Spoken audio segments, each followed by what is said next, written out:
guys, it's Brittany. It is January 1st of 2022. We were up so late last night with the kids watching family movies that it's just a comfy day today. So we are going to be canning whole cranberry sauce. It's really easy, doesn't take a lot of ingredients. We were able to pick up our cranberries on sale at Costco in 2-pound bags after Thanksgiving. So I think we got them for like maybe under $2 a bag, I think. And then we had some just frozen in our freezer that we bought pre-Thanksgiving. So I had a total of 25 cups of cranberries. This recipe for each batch takes 8 cups of cranberries. So we're gonna be doing 3 batches of cranberry sauce today. What I like about this is I love cranberry sauce, and if you've never had homemade cranberry sauce, seriously, you gotta try it. It's just amazing. But what I like about this is you can use it for baking on top of chicken, pork, beef.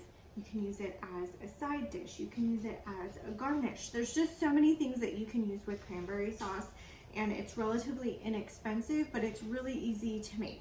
So I'm going to show you how I make it. I use the ball canning book. So we're going to be water bath canning these today. So follow us and I'll show you how I make it. All right, so I'm going to go over things that you're going to want for your canning. So just to start out, I use organic cane sugar. I buy it in bulk from Costco.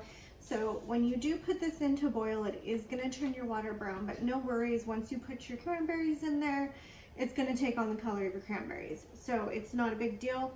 I like to use my giant Pyrex because I need to use larger quantities of water, and it works really great for just scooping up cranberries and putting it in there. We have our canning funnel. I like to use a spoon because you're going to want to stir everything. And then I honestly like using a 1/2 cup measuring cup for ladling everything into my canning jars, just because they're smaller canning jars.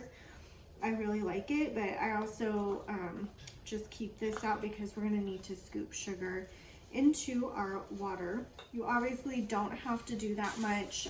The batch does call for 8 cups, so you could just do a single batch of 8 cups, and then you just basically need water. So I'm going to show you guys how I prep my jars. I'm super easy about it, nothing fancy, so I'll show you.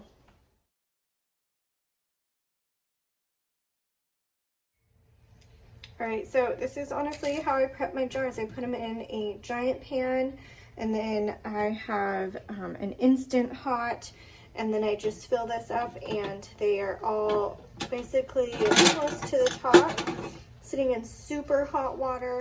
All right, so I got all my clean canning jars waiting to be sterilized in hot water. I have already cleaned all my lids off under hot water. Based off the manufacturer of your lids, they'll either need to sit in hot water or you can just wipe them off.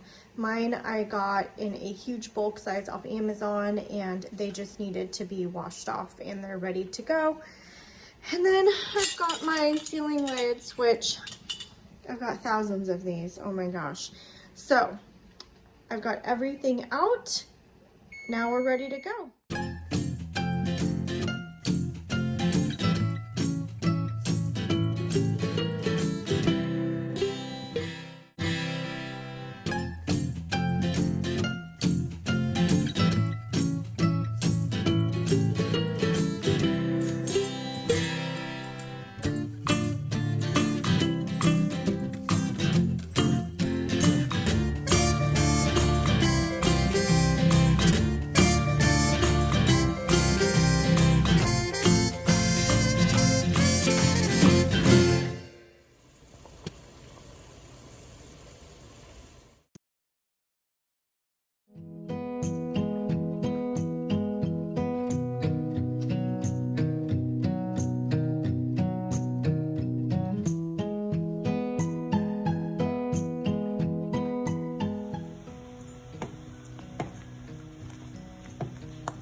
Alright, so these have done their 15 minutes and they have started breaking down, which you want the berries to burst so that they are ready.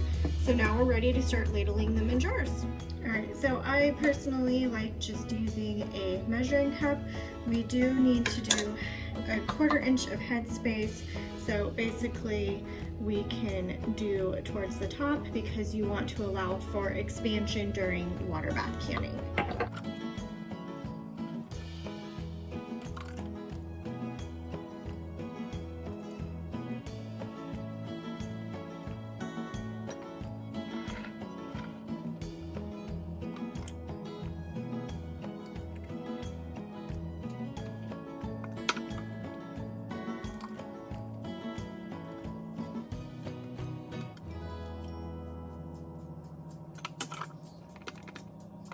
Alright, so now that we're ready to put our lids on, you want to make sure that you're free of bubbles and that the tops are wiped down if there's any gunk in that. So we're going to do that real quick.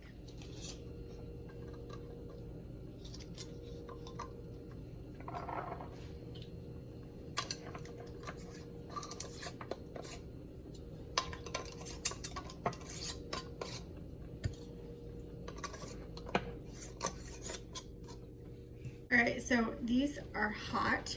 So I'm just gonna take my hand towel so that I can just get them finger tight. And then we're gonna stick them in our water bath canner while we finish loading up jars. All right, so everything's up in the rack. I'm gonna let it sit for 5 minutes and then we're gonna transfer it.